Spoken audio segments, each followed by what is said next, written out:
Great tune. Great Thank you. tune. Great tune. What's up, Chris Lane? A lot. How are you? I'm doing good, and other than not a lot for me, really. I mean, day by day, it's the same. But for you, things just keep happening. I mean, you just always got it going on. Well, we keep busy. I mean, it's very much a product of our work ethic of always doing something. So, Right. it's great. It's just it always means something's going on. So it's a balance.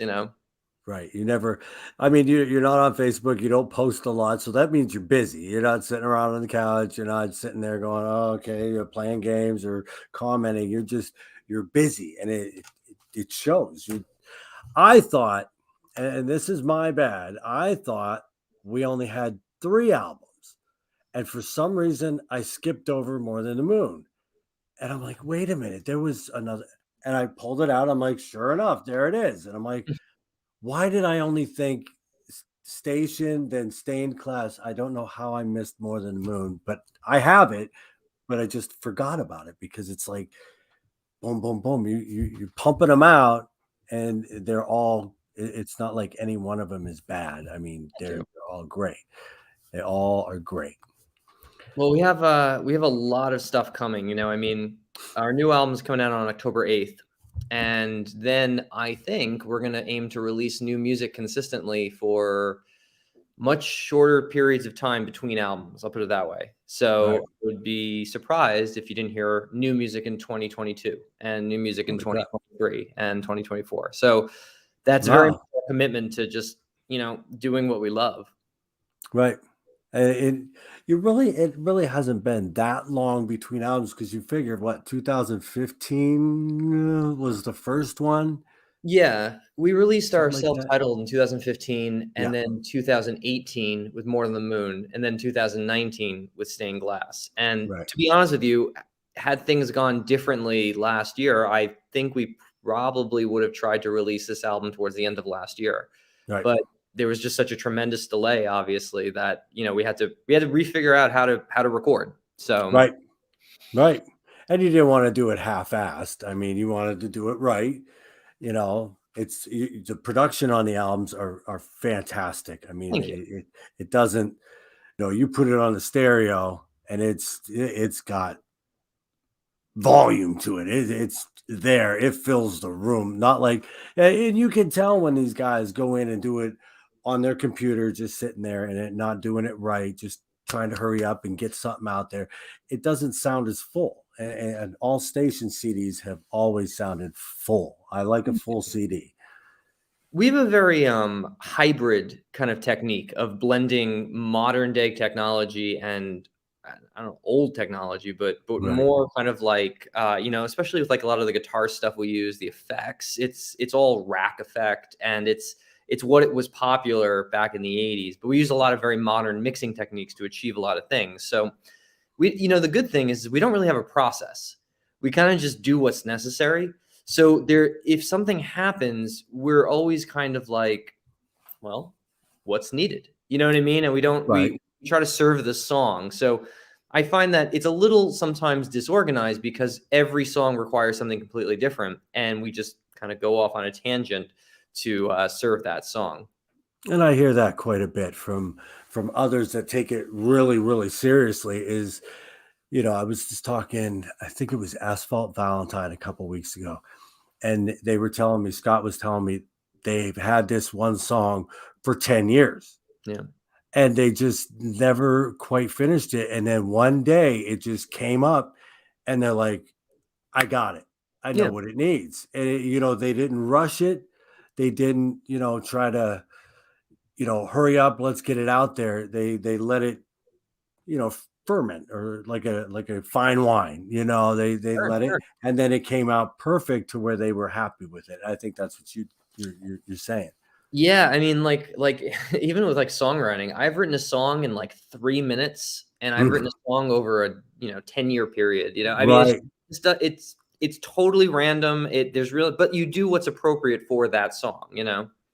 right. That's exactly. Well, how Okay, first of all, I want to get something out of the way. Sure. Okay. And I know every guy's wondering, and I'm sure every girl out there is wondering. You have the best hair. Okay. You're And saying I have the best hair in the band, right?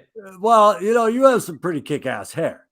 And But what I am the best in the band, right? okay, you damn right. Best in the band, hands This is being down. recorded. Patrick, too bad.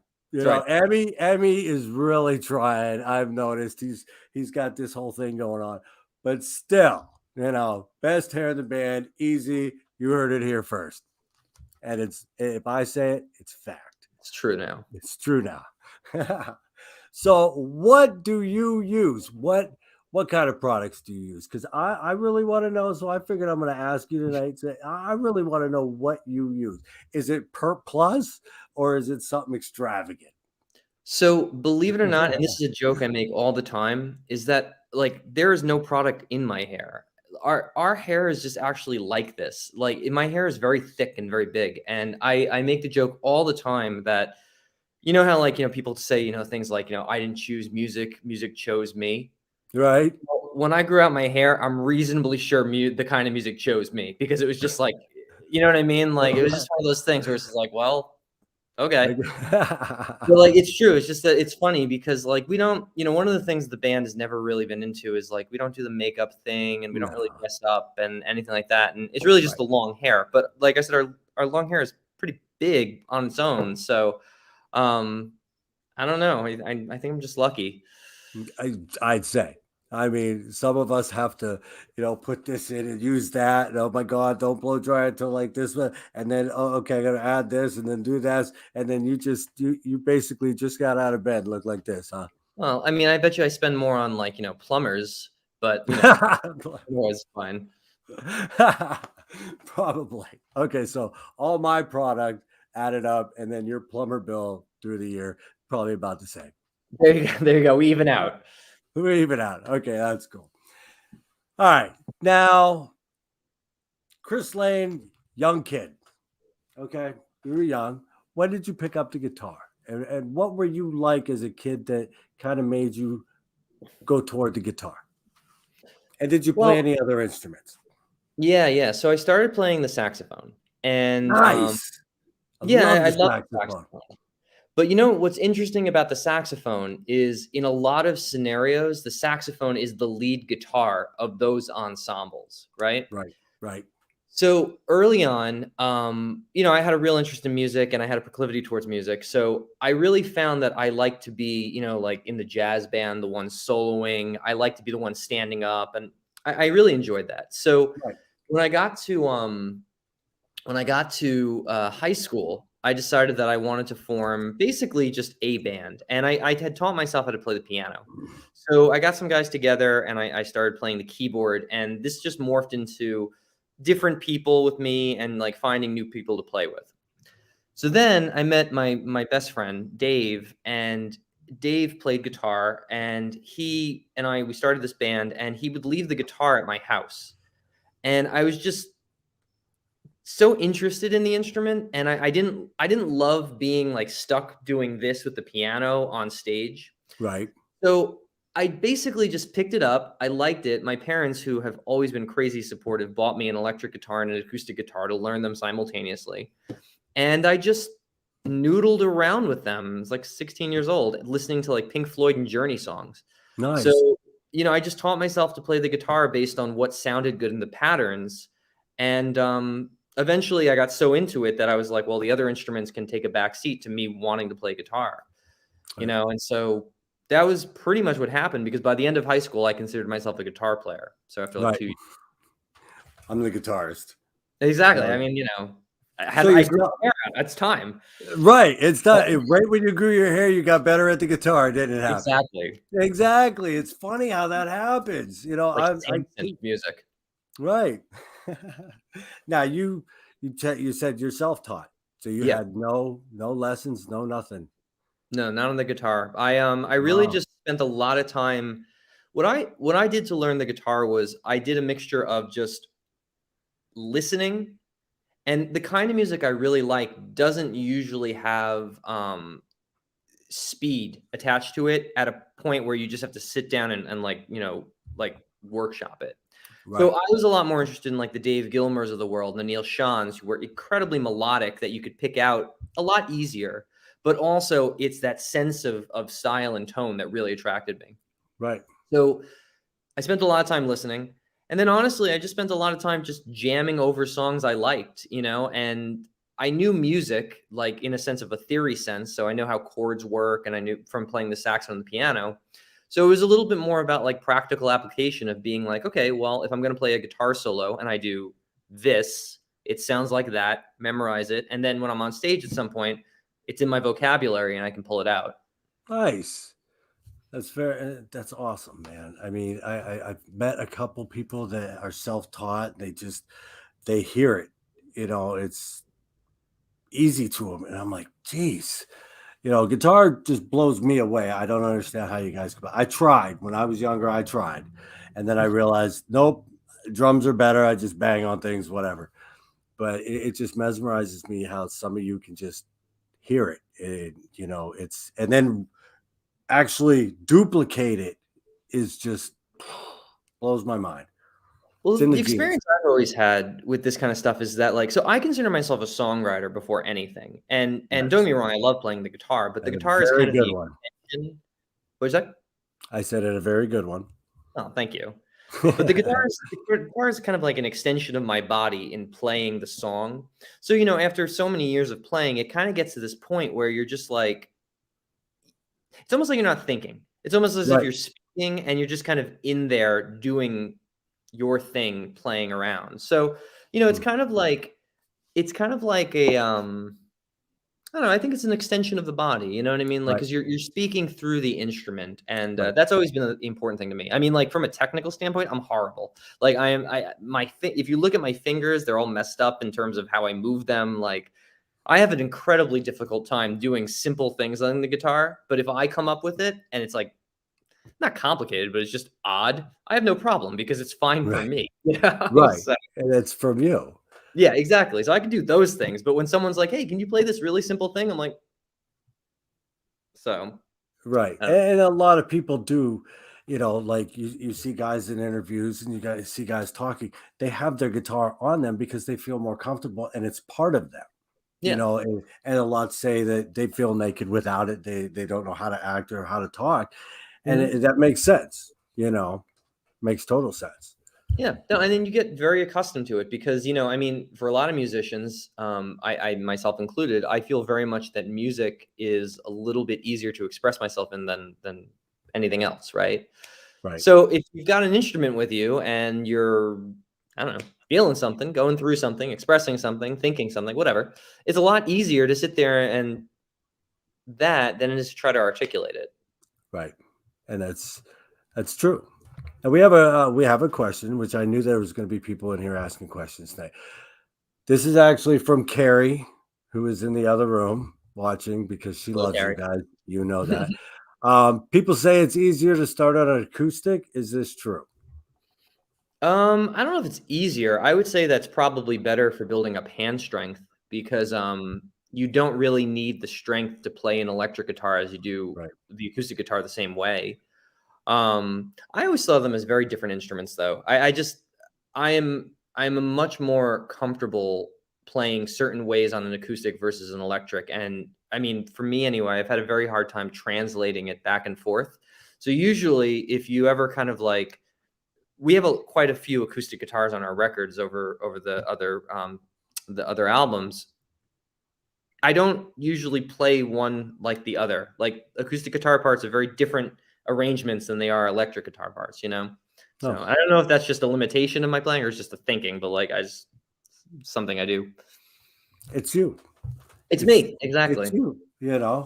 So I listen to you, and for some reason, I sit there and think, okay, this guy has had to have gone to a school like there's one in New York City. I can't remember the name. That's like a school of the arts or whatever. And Juilliard, pardon me. like Juilliard. Oh, Juilliard. That's exactly what I was thinking. And I'm like, this guy has got to be trained in that because just the way, just your guitar playing is to me, it's extraordinary. I love it. I love watching you play it, and it just it's different. It's not like you're over trying. Some people come out with solos that they're just overly doing it. It's just boom in your face. And sometimes, like with some of your songs, it not so much is greater. I mean, you'll sit there and just go into a solo and ease into it and then you're mesmerized by it. And it just blows my mind that you're not formally trained on it and you have that much. And there's times you rip, don't get me wrong, but you kind of know that balance where I don't have to rip on every song. Thank you. I mean, look, melody is the number one thing. It's the most important thing to me. And, I mean, it's also, you can tell because like in my collection of guitar stuff, I have way more guitar stuff. Well, I have like more pedals and effects and all those things way more than I do guitars. Like Right. I have my couple of guitars that I like, and there's really no reason to go outside of them. I'm not like I need guitars. I need guitars. If I hear a new delay pedal, though, I need the delay pedal. So like one of those things where it's like the guitar and myself are very comfortable with each other, and I have a relationship with the ones I have. The Right. other things kind of inspire me and inform what to do. Right. Right. And that makes sense. Like I play drums, kind of, and it's always about a snare. I mean, Right. oh wow, Tony's I got too. Tony fucks with gotta a have snare. right. It's all about the snare. And my wife will sit there and go, "That one sounds like that one." No, it doesn't. No, it's different. But and that's the same way with you guys. You guys have these massive rigs, and it's like, wow. Yeah. So Well, it is what it is. yeah. You Look, gotta every instrument has their own focus on that kind of stuff. You have your own accessory kind of craziness. right. And yours, I've seen your setup isn't as elaborate as some, but it's there. It's there. Now, writing, because we know through the years, through the 4 albums, there has been Emmy has been there quite a while. He's been there since More Than the Moon, right? Yeah. I actually he was before. I think he played live with you guys a couple times after. Yeah. Emmy joined the band in I think January of 2016. Right after it was released. Yeah, because you guys played M3. That was the first time I seen it. It was 15 at M3. And it was somebody different. And then Edelman was on drums, but it seems like now you found your drummer with Tony. Oh, Tony? Well, Tony's been with us since More Than the Moon. Tony is an interesting. Tony played on More Than the Moon. So like Yep. Tony, we met Tony. Oh my God, in 2014. I don't know, very early on, and Tony was kind of a sub drummer. Right. For us. And, we always loved Tony, but Tony also had a kind of a thing where he played with multiple bands. And, it just kind of organically worked out where he still did that, but then he kind of joined Station and we kind of all melded together. So, I mean, the band has had the same lineup for a very long time at this point. Yes, it's been a while because I went back and looked because I was used to who's you had Edelman and somebody right after that. I remember his name. He was only like for a month, and then he was gone. And I'm like, okay, and Edelman came back and this and that, and then it was Tony, and I'm like, okay, Tony's been here a while. I said, okay, and he's fantastic drummer. Emmy's fantastic on bass, and Emmy's got the look and the stage, and he's got that all figured out. He just don't have the hair yet. It's fine. We won't hold that against him. We won't hold that against him. He can still stay. He's cool. Don't worry, Emmy. You're cool. But now writing, is that a group collaborative, or is that basically you and Patrick, and now Emmy's getting more into it? I've noticed he has credits on some songs, but is it what the writing process? Is it mainly you and Patrick, or is it everybody all the time? I mean, the writing is mainly me. We don't really have a process though. So Emmy has one song on Stained Glass, which he brought completely himself. A lot of the songs that have been co-written by Pat and I stem from when Pat and I first met. Because when we first met, we started writing together, but then I had music that I also brought. And it's kind of worked out where it's like since then, a lot of the songs have just been contributed by me. But it's very much like I bring the song and then we kind of all stationize it together because Right. you know what I mean? Like it wouldn't Right. sound the same without the guys doing what they do on the record. So, everyone brings kind of that sense of life to the Yeah. music, and that's important because it's just like otherwise it would just be like someone's solo band or something, you know? Right. Right. And you can hear it. I mean, you can't say that all Station's albums sound the same. You know it's Station when you hear it, but there's a progression. I mean, if you go from like the first one is my favorite, gotta say it. I always love the first ones. Anybody's albums, usually it's the first. I don't know why, but Sure. that first album is absolutely amazing. And then More Than the Moon is great. Stay in Class is great. And then this one, I was like, right when I heard Believe, I'm like, oh, here we go. It's going to be another good one. I mean, Patrick's vocals, Pat can sing. if I can sing, oh my God. Don't give the lead singer too big of a head. Okay. He can sing. He's got a little work to do, but, he can sing, he's all right. But, I mean, it's nice that it's a group effort, kind of. Yeah. You get all your different personalities in there. It works. No, absolutely. And one of the things too that really helps with recording as much music as we do and constantly trying to put something out is that everyone brings different things to song. So like just the dichotomy of Pat and I is that Pat is into much like as an influence, much heavier music than I. Yes. And I mean, we love a lot of the same bands, but like he'll definitely lean more metal than I will, where I'll lean more kind of like not classic rock, but more like poppy.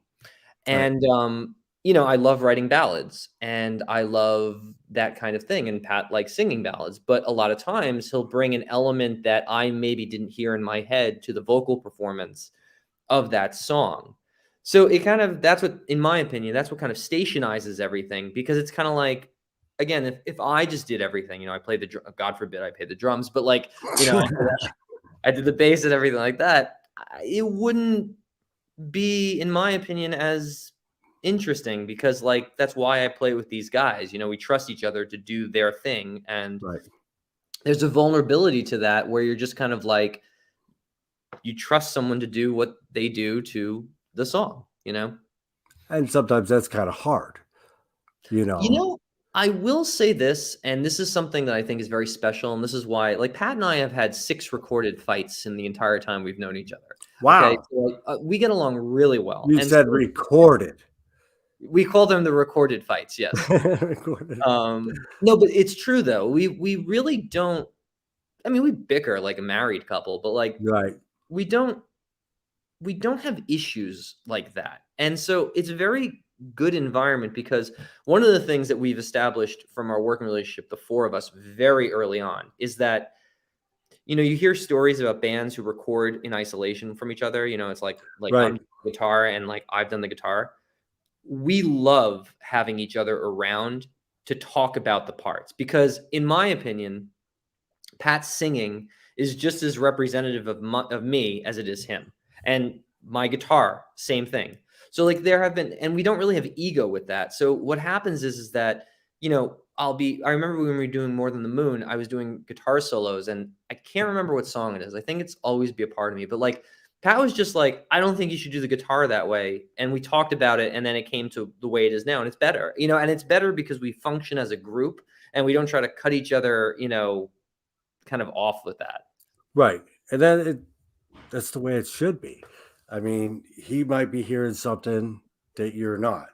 You're really close to it. You're the guitar player. You're really close to it. You think in your mind, this is the way it's supposed to be. Somebody outside might think, hey, maybe it should be this way. Yeah. So And that's makes us, the group that we've chosen to be, because we all contribute to putting the songs on the record. Right.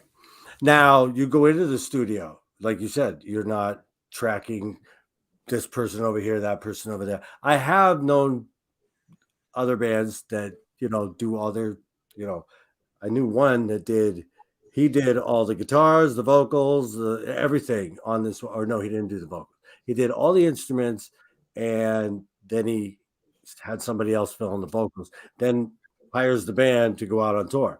Sure. That doesn't seem the way it should be, but whatever. Well, whatever But works for you. Yeah. yeah, and then so you guys are like old school, where you go into the studio, it's all of you, and lay it down. Well, no, we don't record live. Oh, okay. Like we don't record as a unit live together at the time. What we do is we do it in pieces. We usually start with the drums. We'll get all the basics done, and we'll usually do like a hodgepodge of bass, guitar, and keyboard in some order, and then we do the vocals last. Right. So a lot of the way it kind of works is it's got Tony up front, and then it's Emmy and I kind of filling in the middle, and then Pat on the other side once everything is done, because it's kind of easier for Pat to do what he has to do when he understands the entire atmosphere of the song. Like, it's very difficult to be like, just perform, but imagine there's going to be this other part, because that will kind of influence what he does. Exactly. He's got to feel it. Yeah, exactly. He's got to feel it. He's got to know what's going on. Right. And then if you're tracking the drums first, you're feeling that, boom.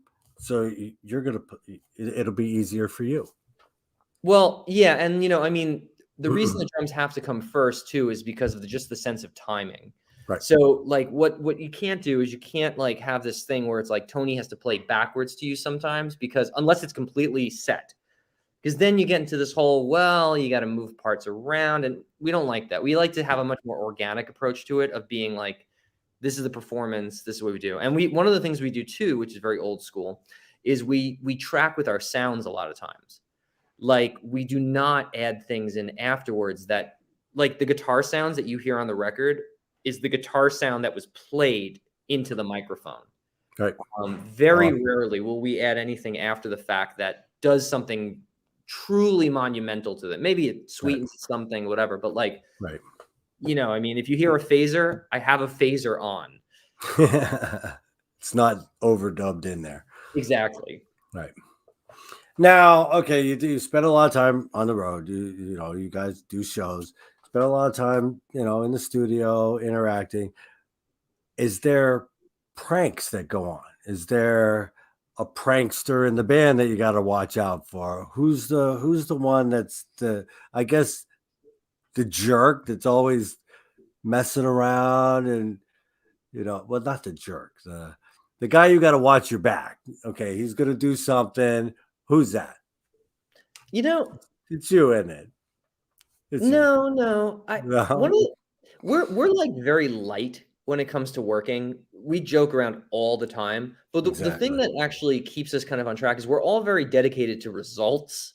So we don't really go off on kind of like inefficient tangents. Like, we'll talk things through, we'll joke, we'll laugh, whatever, but like we're very into commitment. It's like we're getting stuff done. Mm-hmm. And then we use kind of breaks to blow off the steam of like, okay, we were just focusing really hard for 5 hours, stop. Right. And then we'll go back to it. You know what I mean? So, right. Yeah, I wouldn't say that there's like a prankster or anything. The only time like that we'll just mess around with stuff is when we'll get into these kind of like boredom studio magic things where it's like, something has to be done, but you don't know what. So you just experiment with stuff. And, I always joke that it's us trying to find the perfect goat noise, trying to like, do that. But yeah, we have a pretty good work ethic. We have a good commitment to just getting stuff done. Cool. Well, how about we take a little breather? Sure. And we'll play Never Enough. Sounds One good. of your more slow ballad type songs. and then we'll come back. This song almost didn't get recorded, so I'll tell you about that afterwards. Oh, you can tell about it now, and then we'll go into it if you want. Well, so we recorded our first album, and you know, we promoted it for like 2 years. You know, a couple of music videos. We played a lot of shows in those 2 years, a lot of shows. And then we were like starting to think about our second record, and we were kind of like, okay, so let's get these songs together. And our manager at the time, who we had for a very short period of time, she convinced us to release singles instead, which we were kind of against, because I was like, I can't do anything with a single. Like, it's going to be like a song and then a music video. But like, you know, at the time we were kind of like playing shows after albums. So it was one of those things where it's like, do you go out on the road to promote a single? Like, that doesn't seem even financially worthwhile. No. So she was like, well, do it to kind of build momentum for the album, but record 2 singles. Don't record one. So I'm like, okay. So we knew that we were going to record All You Need Is a Heartbeat, because we were like, this is a good song. We've played it live. We like it. This is the song. And then she was like, we'll record a second one. And I was like, okay. So we kind of like went through a bunch of songs that I wouldn't call them B-sides, but they were songs that we didn't think were as good as All You Need Is a Heartbeat, because we didn't want to like waste another song. Right. So we had like 4 days in the studio to record these 2 songs. And I think we spent like 2.5 or maybe 5 days. Like, we spent the majority of time working on All You Need Is a Heartbeat, because that was the song. And we're like, was the song. And then we started playing around with Never Enough. And like Emmy and I were like, I really like this song. So do I. I know. And like, it just became like this like labor of love to be like, because like we had less time to just get it done. And we loved this song. And we were so surprised with how it came out, because honestly, rehearsing it before we went to the studio, we were like, we like it. It's fine. Right. It's gonna be good. But like, you know, All You Need Is a Heartbeat is the song. And instead we got this, and I was like, oh man, I love this song. So I was happy it happened. I'm sorry, but I think I love this song more than Heartbeat. I love this song. The vocals and the guitars are just absolutely perfection in this song. Thank you. Oh, and Tony, the drums. We'll go with that too. That's fine. But all right, let's hear Never Enough by Station. We'll be right back.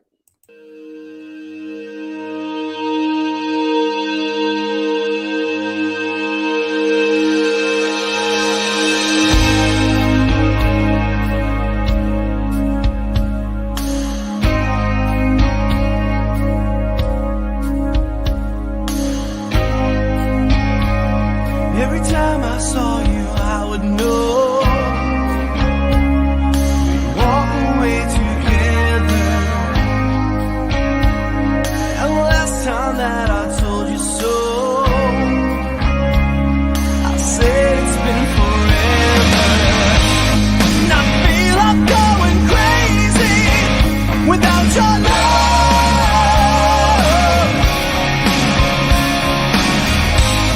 I'm waiting on a maybe.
Amazing song. I mean, I love it. Now, if anybody out there is not familiar with Station, which I'm pretty sure there is not many people out there that are not familiar with you, you're thinking, okay, he picked the only great 2 songs to play so far, and that is not the case. It took me forever to narrow it down to the songs I want. I wanted Dress to Kill. I wanted this to be a whole station. Okay, for the first hour we'll play songs, and then the next hour we'll just talk. But it was so hard to pick songs from you guys' records to just, okay, I got to pick 3. Well, I can only pick 2 because I'm going to play the new one. I mean, if you're not familiar with them, every song is great, and every song is a new story. Every song is a new melody, a new, just, it's amazing on how well you guys do filling an album with not filler. Thank you. I appreciate that. It's all good. I mean, you can't go wrong. And like I said, if anybody out there has not heard of Station, that one was off of Stay in Class, which, don't hate me, but I think it's kind of, compared to all of them, you know, that is the weaker of all of them. More Than the Moon, it's the first one is absolutely mind blowing. Then More Than the Moon is just absolutely great. Stay in Class is great, but if I had to pick, it would go 1, 2, 3. You know. So it's funny.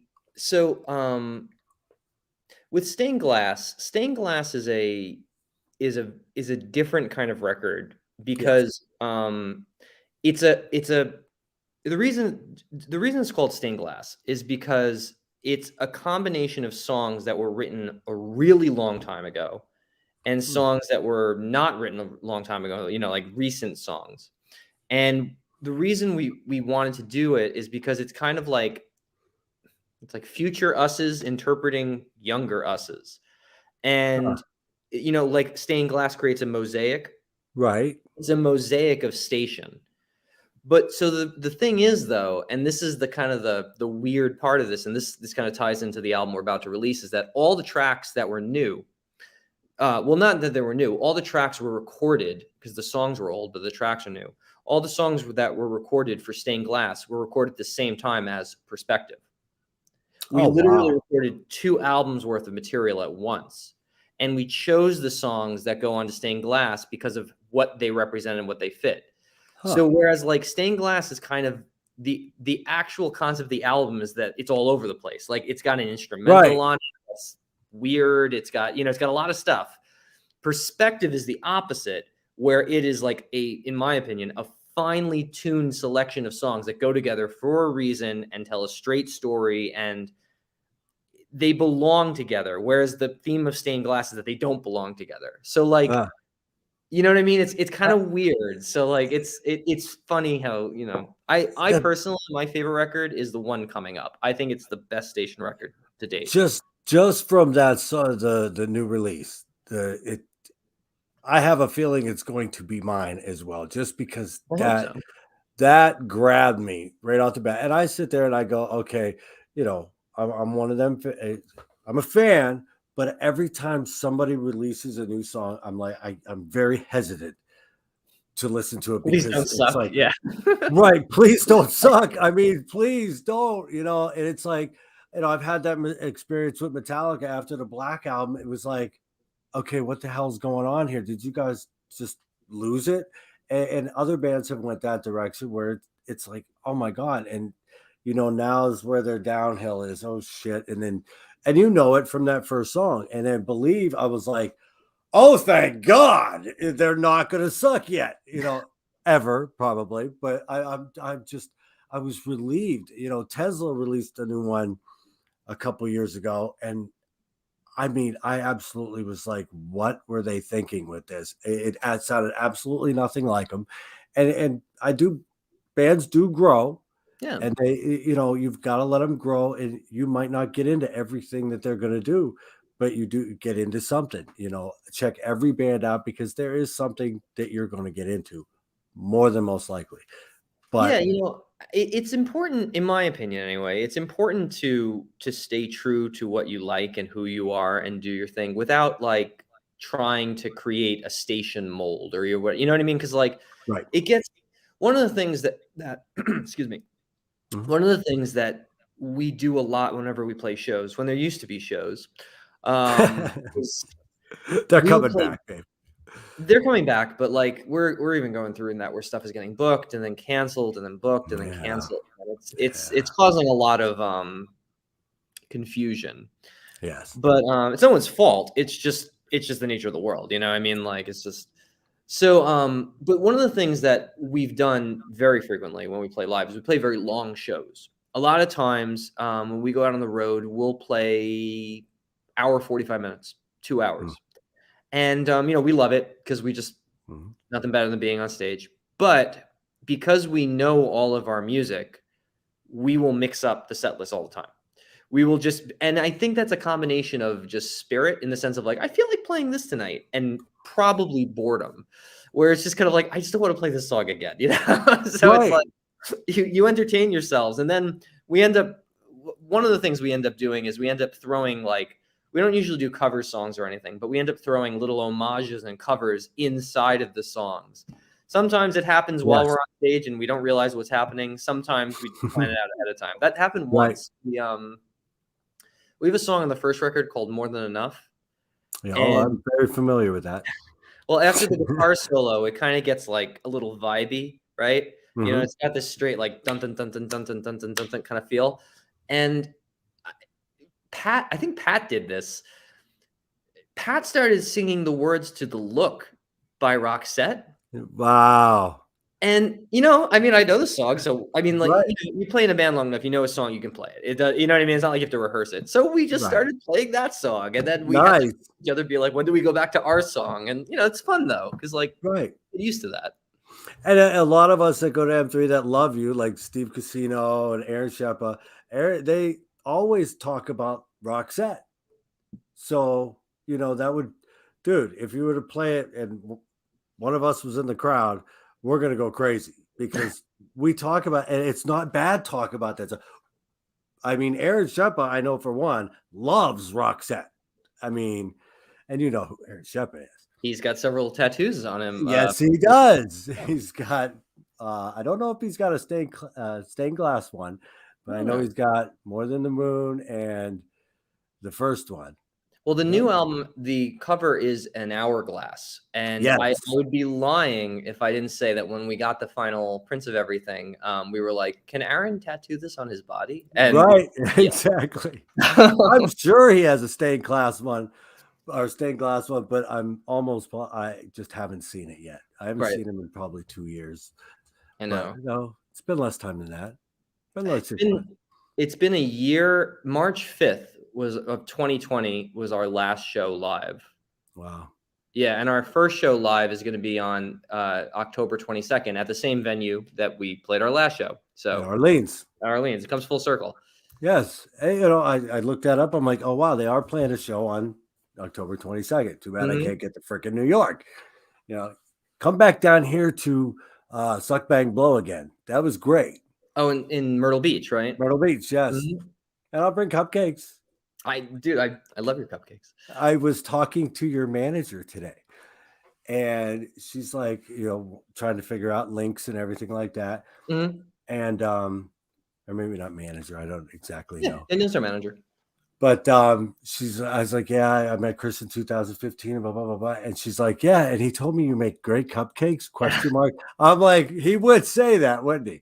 I remember. I think I brought him to Myrtle Beach or something like that.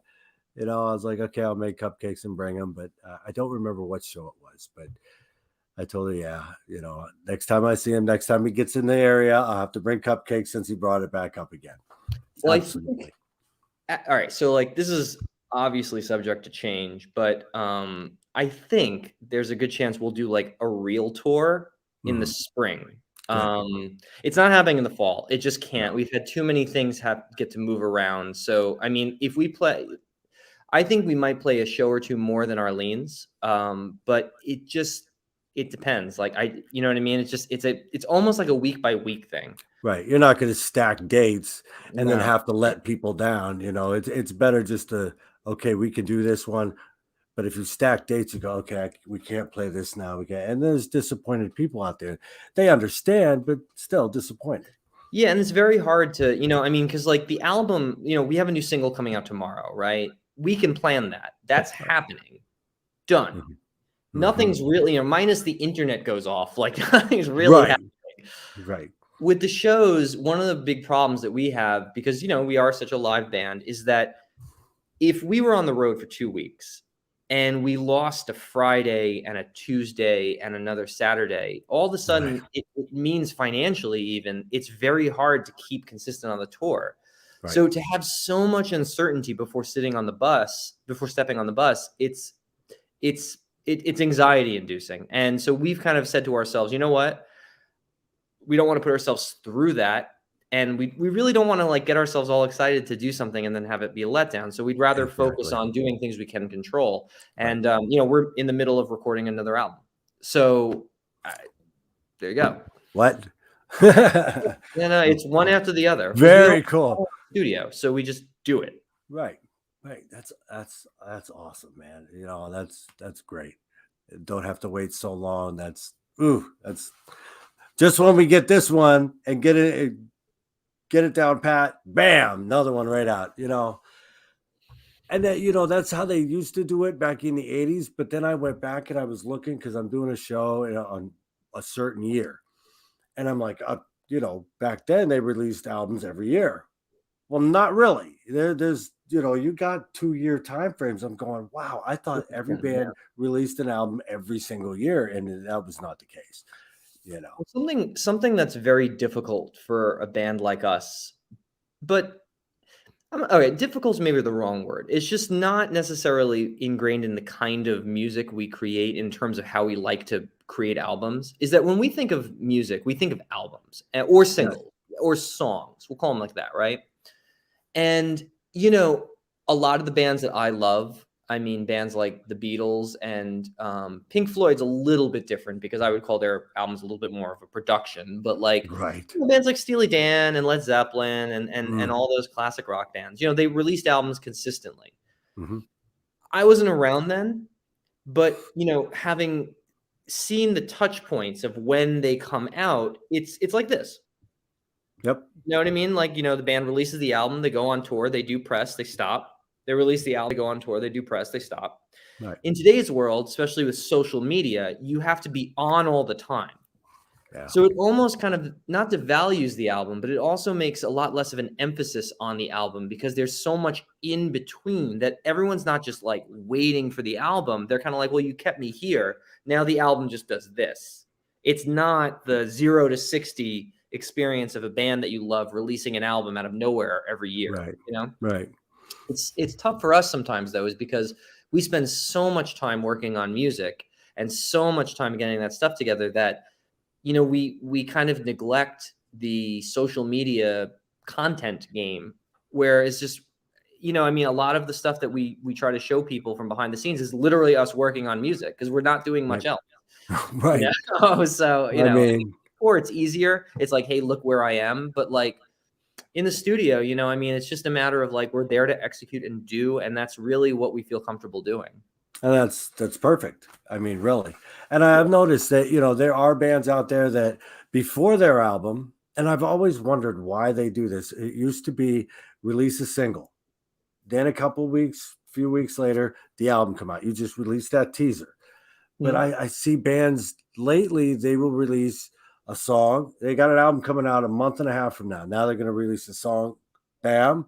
And 2 weeks later, another song. 2 weeks later, another song. And then another song. You gave me 4 songs.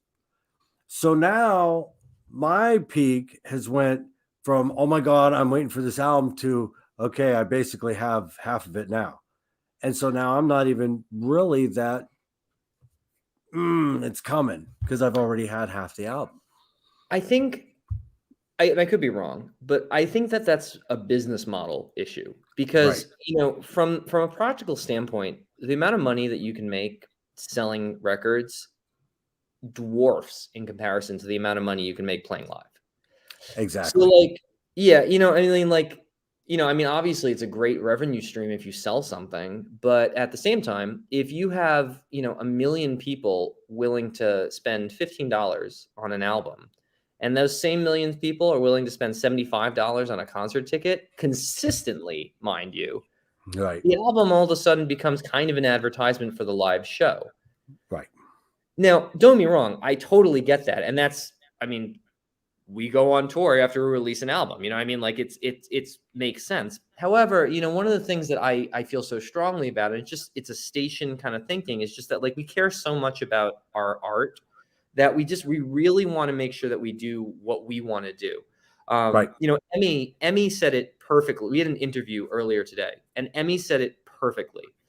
He was like, we take a lot of control in our process, and we really kind of like focus. But this album is, when we heard it in our head, we then heard it in our ears.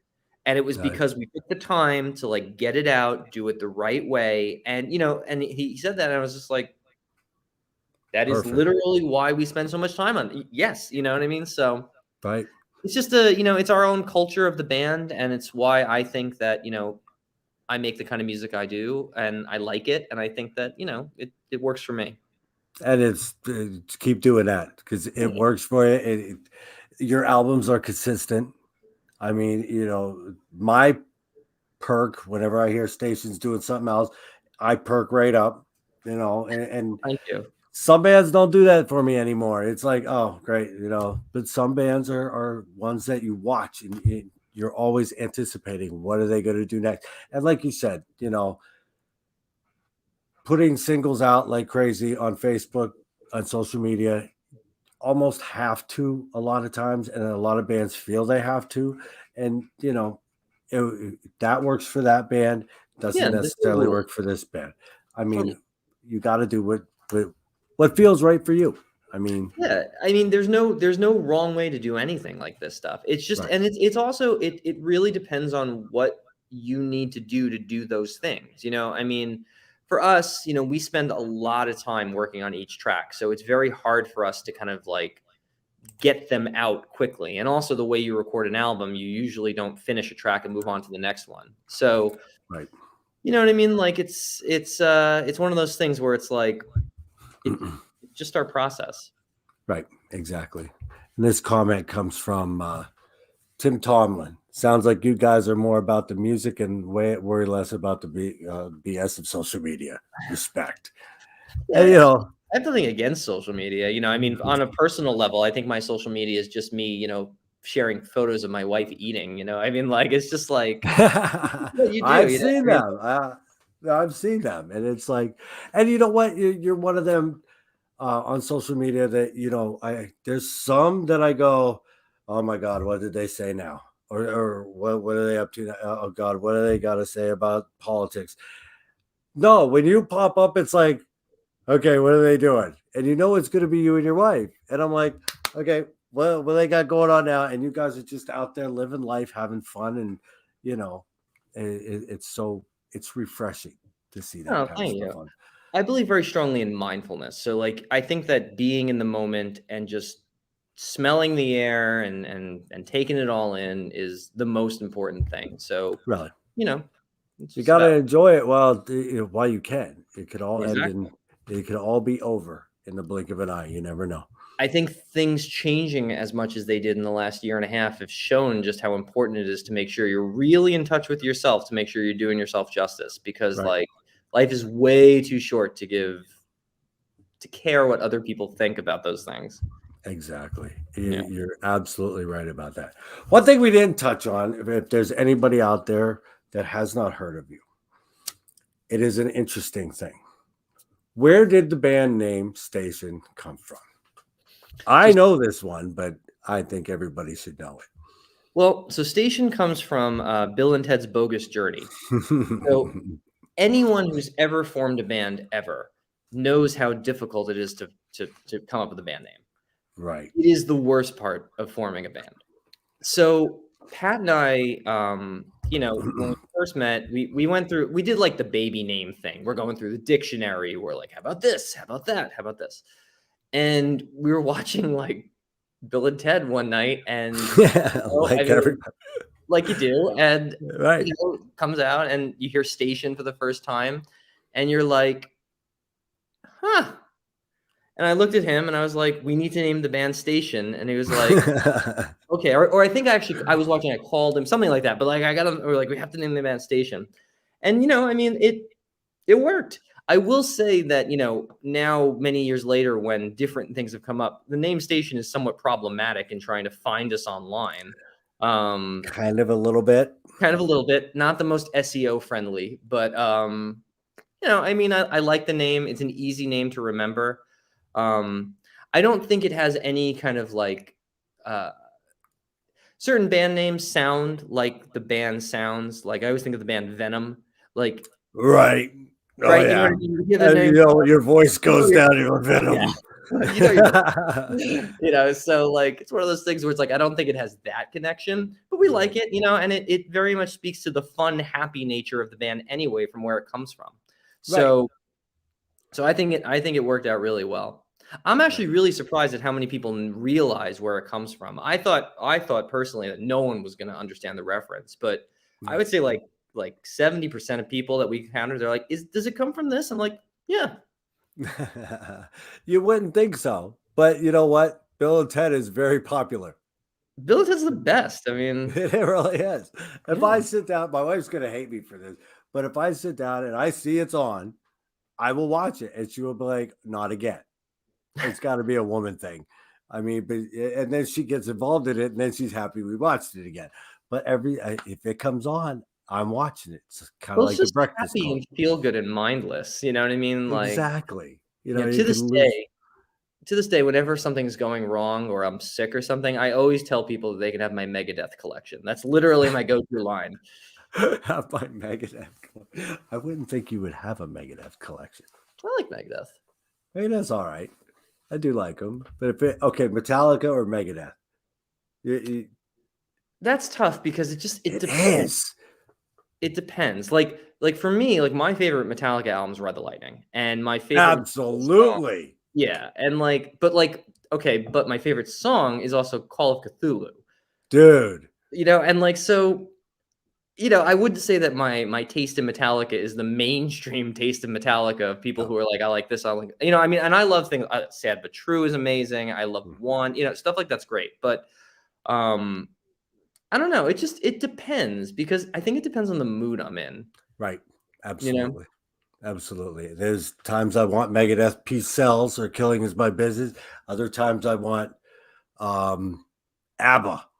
It's just in any, Genesis, just different moods. Sundays is usually slow down day, but then I might come home and throw on Bob Seger rather than Metallica. Or some days I come home and throw on Testament. You just never know. And you don't limit yourself to a certain genre. I gotta like this, and this is all I'm gonna like. 80s hair bands, that's it. Right. And like you said, Pat likes a different heavier music. You like the more 70s classic rock, and that you gel that together, and it brings Station, and you guys sound nothing like heavier or classic rock. You have your own sound that was gelled by two different sounds. Yeah, I think it's important for people to put themselves in the music always. So like, I don't get me wrong. Songs I write are about things. They're personal statements. Sometimes they're about memories or whatever. But at the same time, there's so much room in music to put yourself in it that, like, if you're going to have the Metallica Megadeth conversation, I think it's more of a conversation about you than it's about Metallica or Megadeth. You know what I mean? So, right. Unless it's about Marty Friedman, because then Marty Friedman's good. But like, it's good. Friedman's good. But like, it's just one of those things where it's just like, the person listening, I think, informs really what the music says. Exactly. Everybody's got their own take on a song. You might have written it for this reason, but when it hits me for this reason. Oh yeah.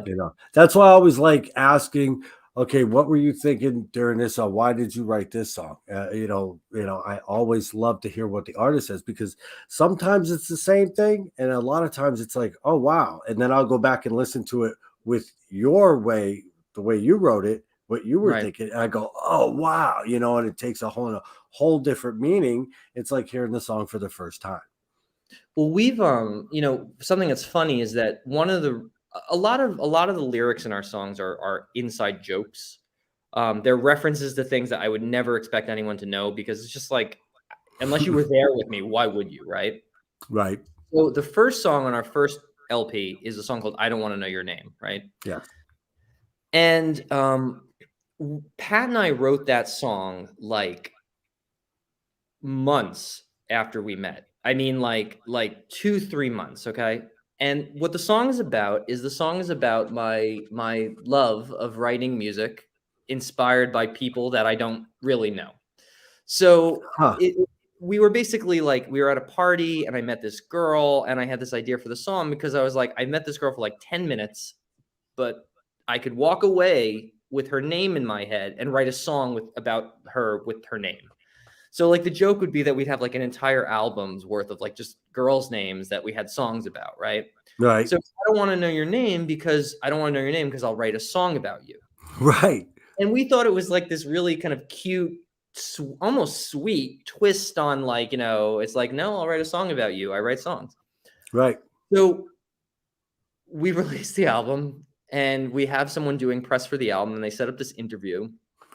And Pat and I we're excited to have an interview. And we're like, sit down and we're like, ask us questions. And they're like, so tell us all about all this casual sex that you guys are having. And I was like, what? And he's like, well, I don't want to know your name because you don't want to know the girls' names, right? And I was like, no. And like I was so taken back. I was like, what are you talking about? And then I realized, I'm like, okay, well, if you really didn't pay attention to it, you didn't read the lyrics or whatever like that, and you didn't like go past necessarily the title, well, maybe. And it kind of dawned on us that then all of a sudden, like everything is up to interpretation because everyone's just putting themselves in it. So like, I mean, like, it's like we have a song called True Believer. Maybe they think it's some religious experience about, I don't know. But like, it's just, if you don't know it, then you put yourself into it. And clearly this is what this was on this guy's mind to want to ask us about, Right. And it's kind of a weird way to ask a question, really. Tell me about the casual sex you're having. I wish I had like a video of my face because like, it's right? Excited Chris Lane. I'm doing press. I've got an interview. I'm like this. So tell me about this. And I'm like, balloon pop. Yeah. I'm like, what? What is this? I don't want to do interviews anymore, man. Please no. We've done some really weird interviews, but it's par for the course. Yeah. So, all right, we're gonna go into the last song because I'm sure you got stuff to do. And tell me about the last song, "Believe," the one that's your latest release until tomorrow, and then you got another one. Right. So we chose "Believe" to kind of lead off the album because it's definitely the most hard rock of the songs. It's also the most simple of the songs. It's, in my opinion, it's very, you know exactly what it is. It makes sense in the standpoint of like, the message is simply just believe in yourself. Don't let others, it's not so much don't let others not believe in you. It's don't rely on others in order to believe in yourself. Right. Trust yourself kind of. And, the reason we also really like this song is actually our manager liked this song and kept singing it. And I think that we basically said, this is the right foot to kind of go first before we tomorrow release the second one, which hopefully will get stuck in your head. And then it kind of all comes together with a full album of like, oh, it's an experience.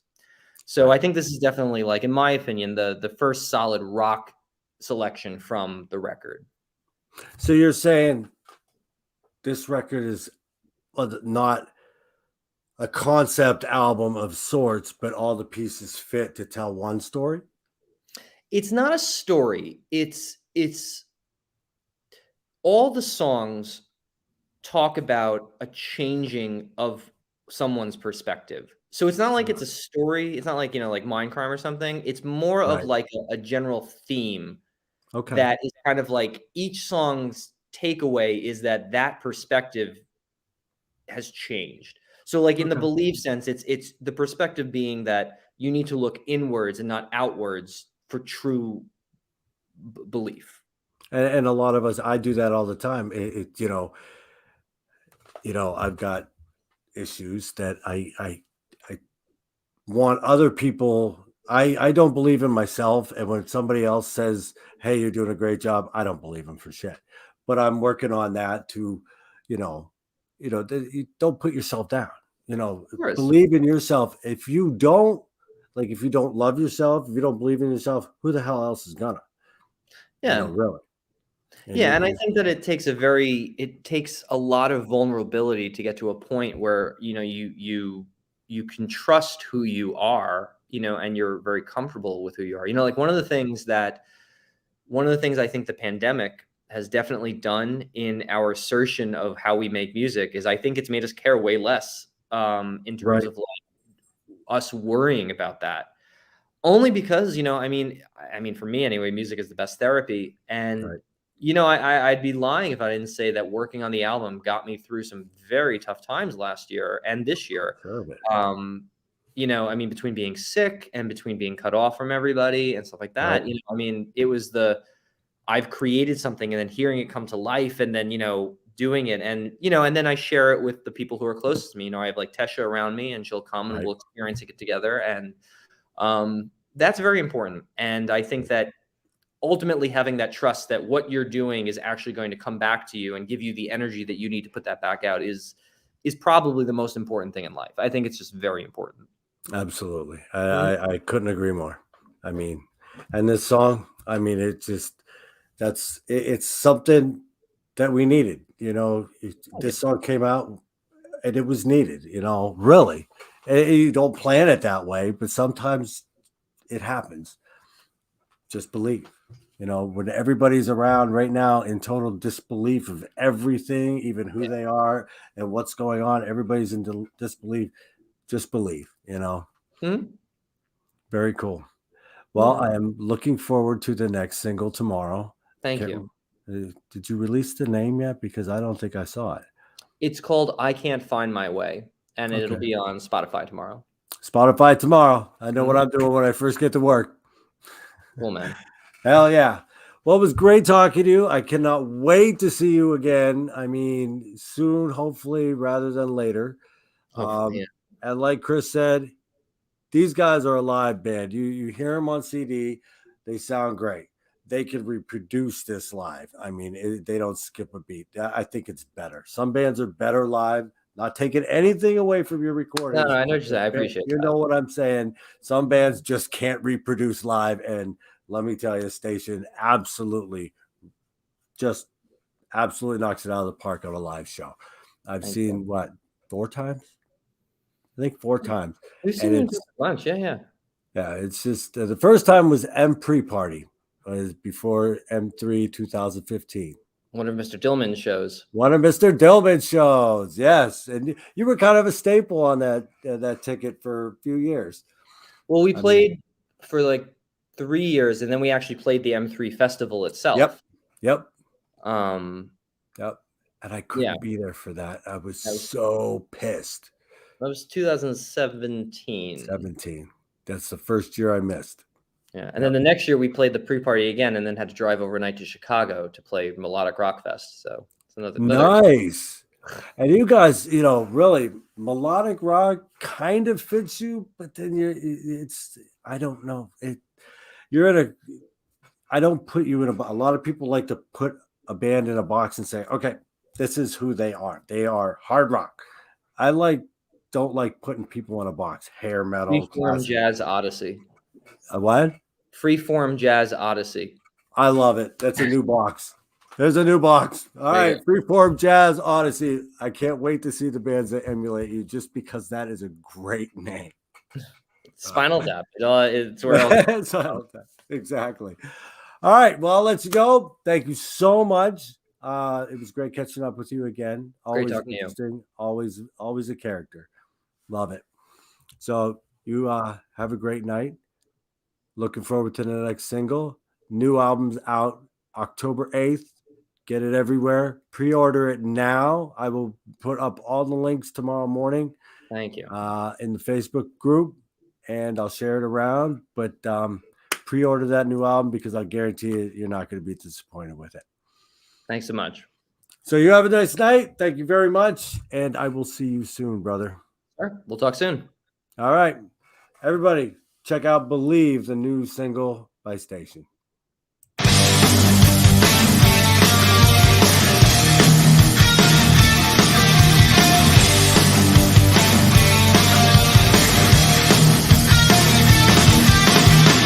All this time just to run away, breaking out from where you stand. And every turn there's another play. Look around, reach out your hand. You can find it in the other. You can find it from a friend. But you shouldn't need another in the end. Believe, believe. You're looking for your sunset in the end. Believe, believe. You're looking for your sunset in the end. Hard times are the brightest sign, and there's nothing more to say. Through the cracks you can fall in line, but you're already on your way. You can find it in the other. You can find it from a friend, but you shouldn't need another in the end. Believe, believe. You're looking for your sunset in the end. Believe, believe. You're looking for your sunset in the end.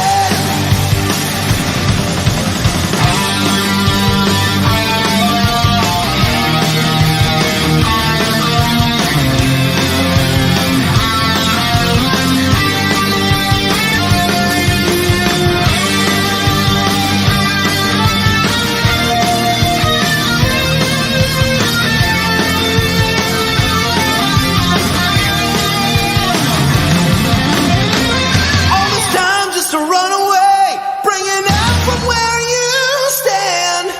And every turn there's another play. Look around, reach out your hand. Believe, believe. You're looking for your sunset in the end. Believe, believe. You're looking for your sunset in the end. Believe, believe. You're looking for your sunset in the end. Believe,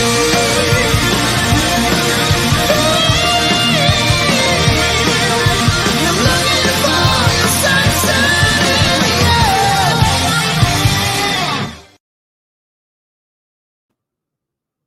Great tune, man. I mean, gotta love it. Station just delivers all the time, consistently, every single album. I mean, I look forward to them every single album.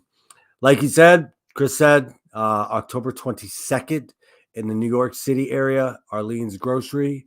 No, it's not a grocery store. And I'm performing on aisle 7. It's Arlene's Grocery. Great venue. Go check them out if you're in the area. If you're not in the area, drive. What the hell else you got to do? But like I said, they are a great live band. I mean, they kick ass. Chris, amazing guitars. Patrick, his vocals, just like the albums, man. Top notch. The whole band is tight. All of them. Emmy, Tony, great band. Got to see them live. I'll vouch for them. If you don't like them, if you think they're bad, contact me. I'll give you your money back because you're never going to contact me. And if you do, I'll block you. Just kidding. Good. All right. Little business. Thank you, Chris Lane, for being here. I had a blast. Love catching up with him. Great guy. Great stories. Little business this Saturday. I know Saturday. You're sick of seeing me this week. I know you're like Thursday. I don't have to put up with that bastard till Tuesday again. No, this Saturday, big one, big for me. I mean, international band, one of the biggest bands in Europe, Eclipse. Eric Martinson will be here with me Saturday morning at 11 a.m. Eastern Standard Time because it will be 5 p.m. in Sweden. Yes, they are from Sweden. Like I said, an international band. These guys are fantastic. Eric is a great guy. I'm looking so forward to chatting with him. He's great. Got a lot of good stories. He's just a great guy. Amazing vocalist. Eclipse is an amazing band. So be here Saturday. Grab your coffee, a donut, sit down, put me on, and let's chat with Eric Martinson. I'll take your questions. I'm sure everybody's got questions for him. So be here. It's going to be a good time. I'm sure of it.